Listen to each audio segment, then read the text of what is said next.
യേശു ഒരു വഴിയിലൂടെ നടക്കുകയാണ്. അദ്ദേഹത്തോടൊപ്പം കുറച്ച് സുഹൃത്തുക്കളും ശിഷ്യന്മാരുമുണ്ട്. അദ്ദേഹം മനോഹരമായ ഒരു വരി ലില്ലിപ്പൂക്കൾ കാണുന്നു. നിങ്ങളൊരു ലില്ലിപ്പൂവ് കണ്ടിട്ടുണ്ടോ? വഴിയിരികിൽ അദ്ദേഹം ഈ ലില്ലിപ്പൂക്കൾ കാണുന്നു. ശലോമോൻ രാജാവിന്റെ പൂന്തോട്ടങ്ങളെക്കാൾ പ്രൗഢിയുള്ളവയാണ് ഈ ലില്ലിപ്പൂക്കളെന്ന് അദ്ദേഹം തന്റെ ആളുകളോട് പറയുന്നു. അവ കാട്ടിലാണ് വളരുന്നത്. അവയെ നോക്കാൻ ആരുമില്ല, എങ്കിലും അവ അത്രത്തോളം മനോഹരമാണ്. അവ ലോകം ഭരിക്കുന്നത് പോലെ തോന്നും. രാജകീയം, സന്തോഷഭരിതം. അദ്ദേഹം ചോദിക്കുന്നു, അവ ഇത്ര സന്തോഷവതികളായിരിക്കുന്നത് എന്തുകൊണ്ടാണെന്ന് നിങ്ങൾക്കറിയാമോ?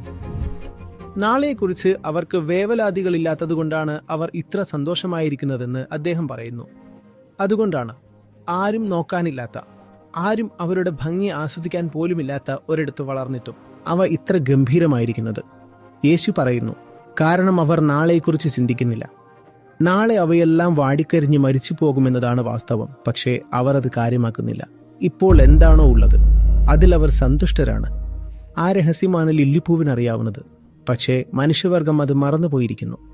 നമ്മൾ എന്ത് ചെയ്താലും അത് വിഭാവനം ചെയ്ത ഒരു നാളേക്ക് വേണ്ടിയാണെങ്കിൽ ഇന്ന് എന്നത് നാളേക്കുള്ള ഒരു വഴി മാത്രമായി മാറുന്നു. അപ്പോൾ ഇന്നിന്റെ സഹജമായ മൂല്യം നഷ്ടപ്പെടുന്നു. ഞാൻ എന്താണ് ചെയ്യുന്നത്? ഇപ്പോൾ ഞാൻ എന്താണ് ചെയ്യുന്നത് എന്ന് നിങ്ങൾക്ക് മനസ്സിലാകുന്നുണ്ടോ? ഞാനിത് നാളേക്ക് വേണ്ടിയാണ് ചെയ്യുന്നത്. ഇപ്പോൾ നാളേക്ക് വേണ്ടി ഇന്ന് എന്തെങ്കിലും ചെയ്യുന്നുണ്ടെങ്കിൽ എനിക്ക് കൂടുതൽ പ്രധാനം ഇതാണോ അതോ നാളെയാണോ? ഞാൻ നാളേക്ക് കൂടുതൽ പ്രാധാന്യം നൽകി, അല്ലേ? ഇന്ന് വെറും ഒരു മാർഗം മാത്രമാണ്. നാളെ മെച്ചപ്പെടാൻ വേണ്ടി ഉപയോഗിക്കുന്ന ഒരു ഉപകരണം മാത്രമാണ് ഇന്ന്.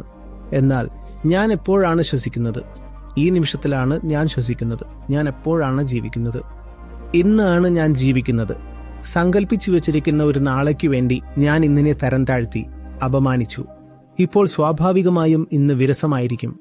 കാരണം യഥാർത്ഥ കാര്യം നാളെയാണല്ലോ.